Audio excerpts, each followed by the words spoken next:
Kalau kita lihat sekarang kan itu tadi sempat dikatakan juga sama Mas Firdaus bahwa ini adalah salah satu bentuk penyalahgunaan kewenangan. Nah, menurut Anda sebenarnya kalau kita lihat apakah ini lebih pemain utamanya di pihak legislatifnya atau pemerintahnya atau sebenarnya dari korporasinya yang memang punya kepentingan lebih besar? Ya, nanti apabila telah dipanggil beberapa pihak, kita memang belum bisa itu katakanlah memperkirakan bahwa pihak eksekutif pasti terlibat, itu belum tentu memang. Tapi kan nanti diurut aspek yang lain berkaitan dengan pengeluaran izin. Apakah aturannya itu bertentangan dengan undang-undang atau aturan yang lebih tinggi misalnya. Kalau acuannya adalah Perpres, apakah sesuai dengan undang-undang? Undang-undang itu kan undang-undang tentang reklamasi yang dikeluarkan oleh misalnya saja Kementerian Kelautan dan Perikanan. Itu ada beberapa undang-undang saya catat di sini, apakah sesuai dengan misalnya Undang-Undang 28 tahun 2014, apakah misalnya Perpres 5295 yang dipakai sebagai acuan untuk mengeluarkan perizinan kepada sekarang yang sudah bekerja. Ini kan sudah ada mulai, khususnya CDE itu kan sudah dimulai. Nah ini apakah sudah sesuai dengan aturan atau belum, itu nanti yang akan mengkaji lebih dalam itu adalah penegak hukum. Baik, kita dengarkan dulu pendapat pemirsa sudah bergabung bersama kami. Ada Pak Akmal dari Maluku Utara. Selamat malam Pak, silakan dengan komentar Anda. Ya, halo. Ya, silakan Pak Akmal. Ya, jadi saya juga sedikit menambahkan bahwa bukan cuma politisi dan pengusaha, tapi juga aparat penegak hukum. Ya, ini karena satu lemahnya juga aparat penegak hukum dalam selalu banyak kasus itu melakukan kompromi-kompromi politik sehingga persoalan ini untuk korupsi itu orang menjadi bangga.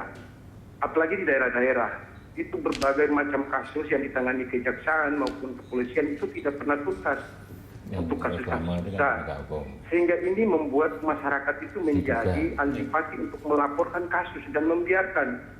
Dan saya melihat bahwa aparat penegak hukum sekarang ini melakukan ini karena frustasi. Frustasi karena masyarakat itu sudah apatis terhadap aparat penegak hukum.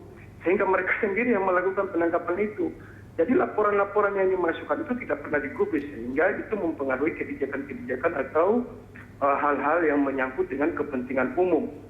Nah, ini yang membuat para politisi itu begitu gemilang, begitu bersemangat untuk bagaimana membicarakan hal-hal atau menyangkut proyek-proyek besar atau menyangkut kepentingan yang kecil saja. Saya kasih contoh tadi, menyangkut air bersih saja tidak diperhatikan.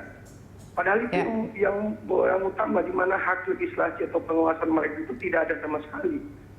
Nah, kita lihat kemarin mereka itu lebih senang misalnya kompromi politik untuk anggaran pembangunan ini dengan pengusaha. Mereka itu happy di mana, nyabu di mana, terus bupatinya juga ikut-ikutan menandatangani ini kan. Jadi menurut Anda selain tadi ada legislatif, ada eksekutif, dalam hal ini penegakan hukum ataupun para penegak hukum juga ikut bermain dalam kasus korupsi seperti ini ya Pak ya. Baik, kami sudah dapatkan maksud dari komentar Anda. Terima kasih sudah bersama kami. Selanjutnya kami akan mempersilahkan Pak Hengki dari Tomohon, Sulawesi Utara untuk bergabung bersama kami. Silakan dengan komentar Anda Pak Hengki. Silakan Pak Hengki.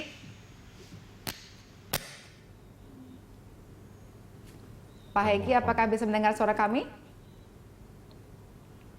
Baik, sayang sekali sepertinya terputus. Kami akan mencoba memberikan kesempatan kepada pemirsa lebih lanjut untuk memberikan komentarnya. Sekarang saya kembali ke Pak M. Yasin. Ini kalau kita lihat tadi kan penegak hukumnya juga ikut bermain, dikatakan antara lain, sehingga akhirnya korupsi seperti ini bisa berpeluang untuk terjadi. Nah, kalau Anda lihat, apakah memang penegakan hukum kita sekarang sudah lebih baik atau tidak lebih baik dibandingkan sebelumnya?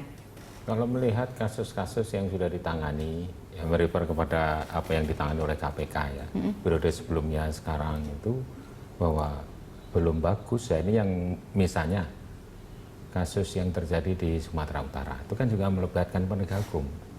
Jadi unsur yudikatif kan, jadi ada hakim yang disuap.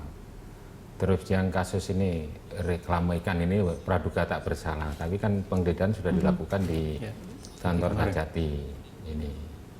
Dan yang sebelum-sebelumnya banyak penegak hukum atau beberapa penegak hukum, oknum lah tentunya ya, bukan penegak hukumnya, tapi oknumnya itu telah dilakukan operasi tangkap tangan juga. Saya kira semua sudah tahu lah karena perkara ini sudah inkrah gitu. Misalnya kasus yang dulunya ada kaitannya dengan BLBI itu kan juga tangkap tangan. Oke. Ya, Tapi, itu penegak hukum. Terus kemudian yang ada di Cibinong dan di Tangerang itu juga penegak hukum. Di KPK sendiri, stafnya yang nakal ditangkap KPK sendiri itu juga penegak hukum. Sekarang kan terulang lagi juga penegak hukum. Artinya kalau saya menilai bahwa judiciary corruption itu masih ada sekarang ini baru sebagian kecil yang terungkap. Oke. Ini saya kira juga merata sampai ke wilayah-wilayah lain. Ini yang menjadi keprihatinan kita gitu. Oke, baik, kita akan dengarkan kembali. Tampaknya banyak pemirsa yang bergabung bersama kami. Ada Pak Silaban dari Samarinda. Silakan Pak Silaban dengan komentar Anda. Selamat malam Mbak Valerina. Malam Pak, silakan. Selamat malam Pak Yasin. Selamat malam Mbak. Dengan yang dari ICW kalau nggak salah ya Mbak Valeri ya. Berdos. Ya.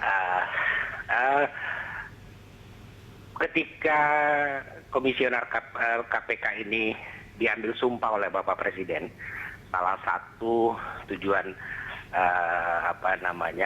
mereka di masa kepemimpinan mereka adalah memberantas korupsi, kejahatan korporasi.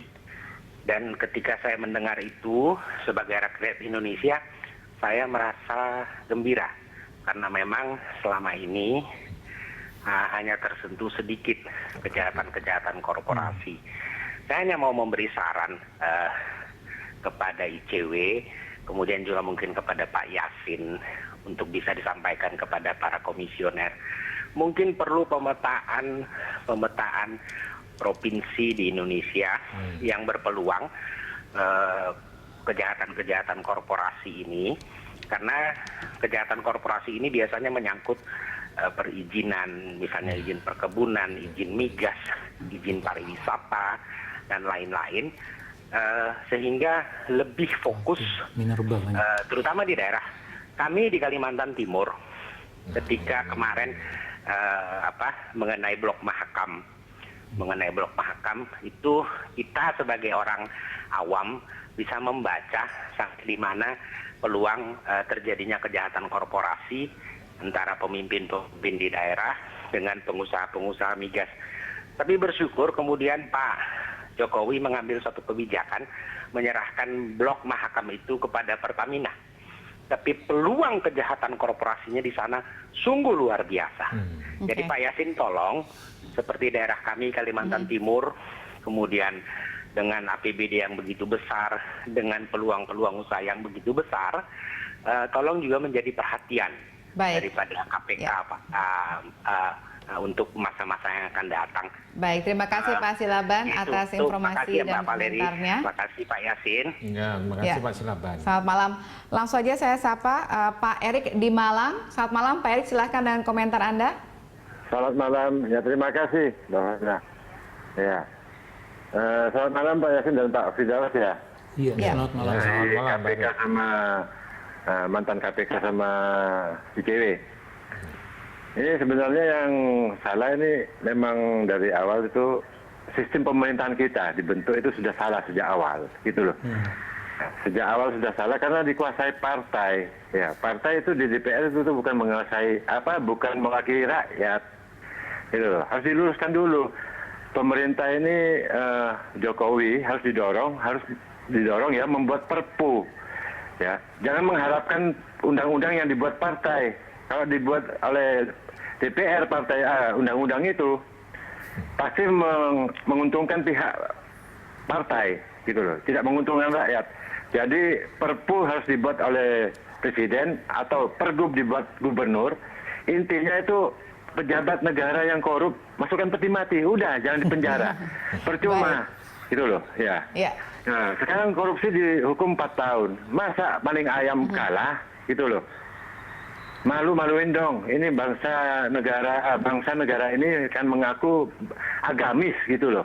Masa kalah sama Cina, itu negara komunis, nggak ada korupsi di sana. Oke, baik. Terima kasih Pak Erik, kami sudah tangkap maksud Anda. Terima kasih sudah bergabung bersama kami.